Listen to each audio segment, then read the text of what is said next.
So, worse still, despite Michel's grave failures as a police officer in one of the most horrifying criminal cases in Belgium's history, he was never sacked or suspended, but actually promoted to police commissioner.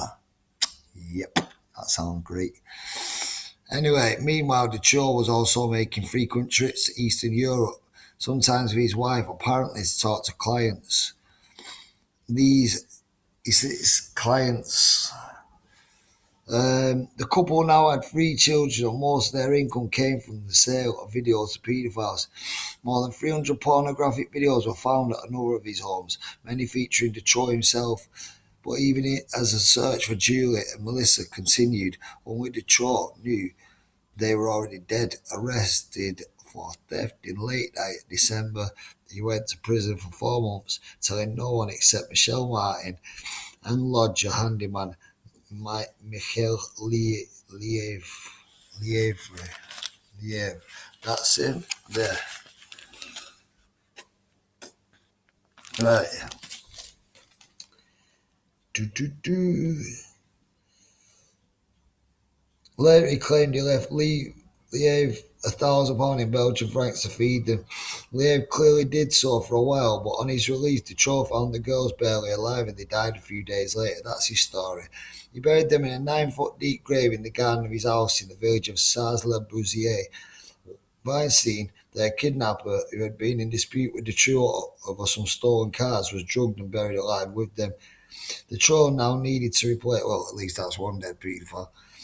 Dutroux now needed to replace the dead girls, and he switched his hunting ground to Caen, a town in southern Belgium, where he and Lieva abducted 12-year-old Sabine Dardenne as she was riding her bike to school. They'd been tracking her for weeks like prey, and they were surprised at how hard she struggled when they bundled her into their battered old camper van. Right, now that's her there.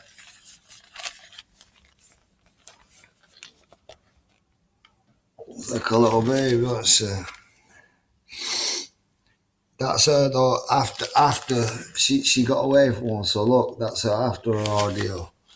Right, led her into the battered old camper van, lashing her in a stinky blanket. They put sedatives down her throat and drove for 2 hours before arriving at the house with the hidden dungeon, specially designed for child captives. The tiny cell was lit by an electric bulb that couldn't be turned off, and it was furnished with a rancid mattress and a bucket. As there were no windows, air came through an electric ventilator. Dutroux told Sabine to undress and lie in the mattress, and he put a chain round her neck and padlocked it to a post. It was 3 feet long, barely enough for her to reach the slot bucket that he'd given her. She cried out, "Why am I here? This chain hurts, I can hardly breathe." On most days, he took Sabine upstairs to a dilapidated bedroom. She called it the Calvary Room, where he raped her before returning her back to her cell. He also took possession of her mind by posing as a saviour who was protecting her from an evil Mr. Big and his gang, who wanted to avenge himself on her father, a former policeman. Right. Sabine mostly obeyed Dutroux because she was afraid of being beaten or handed over to the terrifying boss. Yeah, Dutroux never washed and smelt appalling. His feet, body, clothes, and breath stank, and she raged inwardly at the grotesque intimacy forced upon her. Later, she said, "I knew nothing about what he called sex. I had no idea people could be obsessed by this. No one had ever talked to me about that sort of thing. I hadn't yet started my periods. I'd never had a boyfriend, never been kissed. What an arsehole," was the only word I could come up with to describe him. The troll managed to convince her that her parents were as much at risk of being killed by the boss as she was. He also told her that they'd been unable to raise the ransom demanded by Mr. Big and been forced to abandon her, a mental rape as depraved as, if not worse than, his physical abuse of her. He even brainwashed her into writing letters home. Of course, he never posted them, but he told Sabine her mother had replied that she should be nice to him and accept everything that happened without complaining, or he would pass her on to someone who would torture her. Now, I don't even think a kid's that thick, and obviously not. She fought back, so good on you, girl. When she had agonising toothache, he threatened to pull out her teeth himself, and the only time she could brush her teeth or wash her knickers was now and again in the upstairs bathroom next to Calvary. She tried to save drinking water from a mug to wipe her face, but had nothing to dry herself with except a stinking sheet on top of the mattress. There's the bastard in custody. Right. The Troy insisted she mustn't wash properly unless he did it himself, but he scrubbed her so hard that her skin blistered and came out in red sores. Sometimes he went away for up to 6 days at a time, leaving in a cell with biscuits, tinned food, and an overflowing bucket. The smell was indescribable because I had nowhere to empty it, so it just sat there within inches of my nose. The cell was infested with insects, and I was covered in red blotches and always scratching. They multiplied until the place was teeming with them. Once, when he was away, the electricity failed, plunging the cell into darkness. Sabine began to scream, "I'm in the dark, I'm feeling ill, the ventilator's not working, the air's running out," but there was no reply. One day she told him she was lonely, not realising the troll would act on the idea and kidnap another girl. Letitia Delez, 14, was on her way to a swimming lesson when he abducted her. She was heavily drugged when he dumped her naked in the dungeon.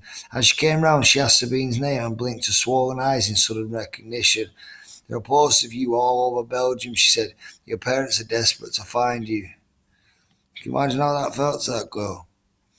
When Letitia was conscious, Dutroux took her upstairs, forced birth control pills down her throat and raped her repeatedly.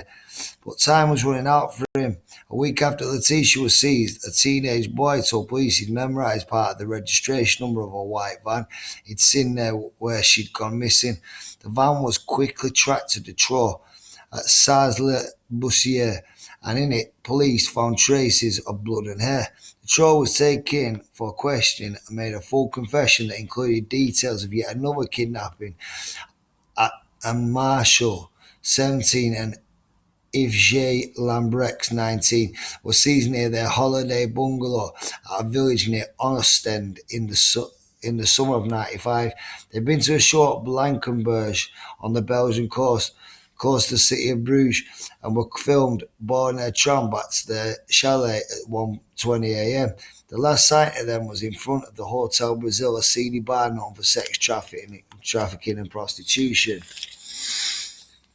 and also for guns. According to witnesses, a man in a jeep had given the girls a lift a couple of times and tried to get them drunk. They were never seen again. Belgian journalist Douglas de Koning, who covered the case for De Morgen newspaper, claimed police were indifferent to the disappearance or deaths of young girls at the time. Every police station had a child abduction section, and the most stupid officers were put there. That's what he said.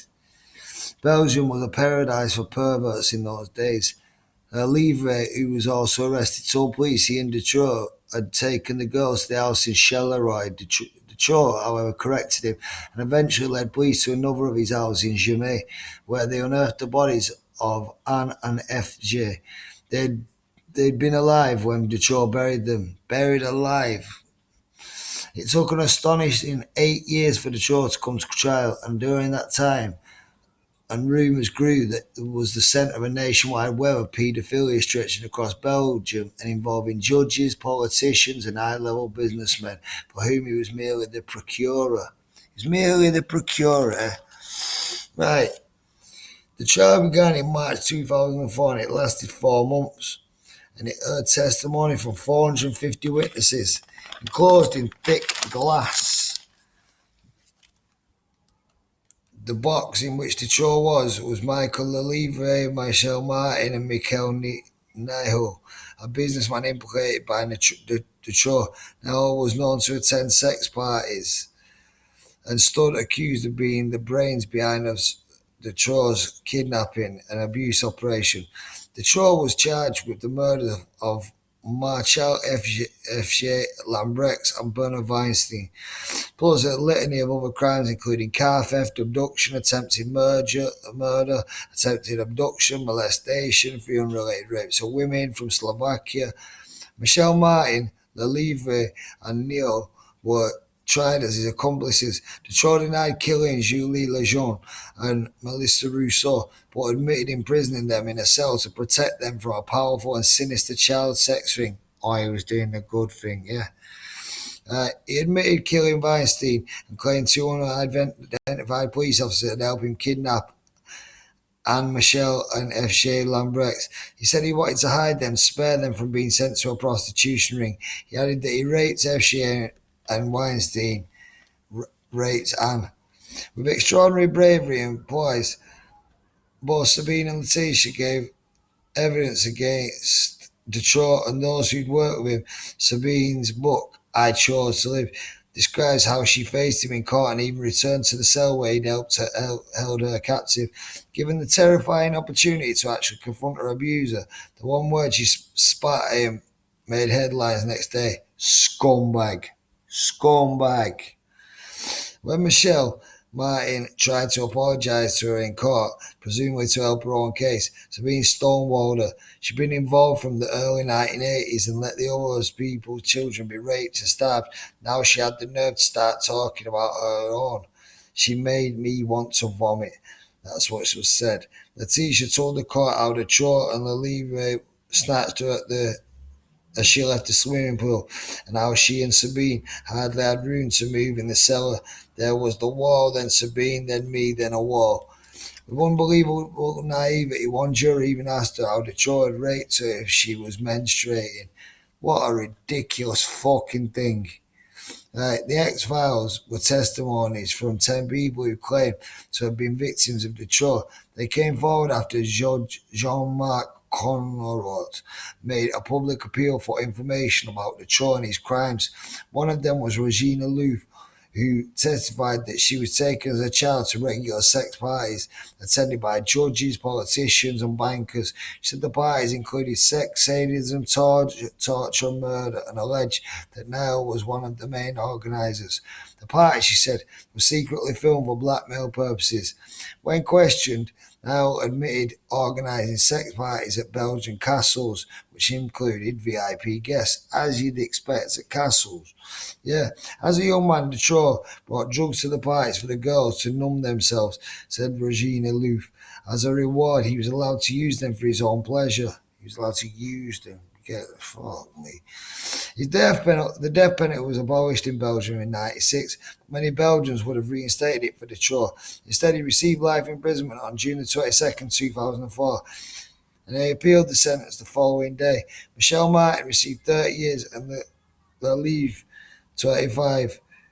Nell was acquitted of kidnapping and conspiracy, but convicted on drug-related charges and sentenced to 5 years. He served only 2. Xavier Magnier, the lawyer who had the unenviable task of defending Dutroux, insisted that the prosecution had never followed up evidence of a network surrounding Dutroux. 10 years later, Dutroux himself reiterated this in a letter to the father of Julie Lejeune. All of them died because of an infernal conspiracy against me, he wrote. I am overcome with sadness at my inability to halt the infernal machine. At least 26 people who might have been potential witnesses in the Dutroux case were murdered or died in mysterious circumstances between 1995 and 2001. The scale of the crimes associated with Dutroux has left many Belgians still believing he was part of a national or international paedophile network that included many people who were never prosecuted. This view is reinforced by Belgium's reputation as a source destination and transit for human trafficking that includes victims from Europe, Africa, Asia, Brazil, and India. The country is the most densely populated and heavily industrialized in Europe. Linguistically divided, bordered by 5 other nations, there is no doubt that Dutroux never worked alone and operated over a wide geographical area. Proof of this country's shame came in the late 90s when more than a third of Belgians with the name Dutroux applied to have the surname officially changed, like our version of Deadpool. In 2019, he won the right to a new psychiatric review, and his latest lawyer, Bruno Diaz, sought parole for him on the basis that Dutroux's punishment had been sufficient. It was no surprise that the 90-page report reconfirmed that Dutroux was a dangerous psychopath with no real remorse or understanding. Parole was shelved. and Diaz replied that he would continue to work for better conditions of imprisonment for his client. Many people believe that he deserved no more than a fetid mattress in a windowless dungeon. What do you think? Let me know, folks.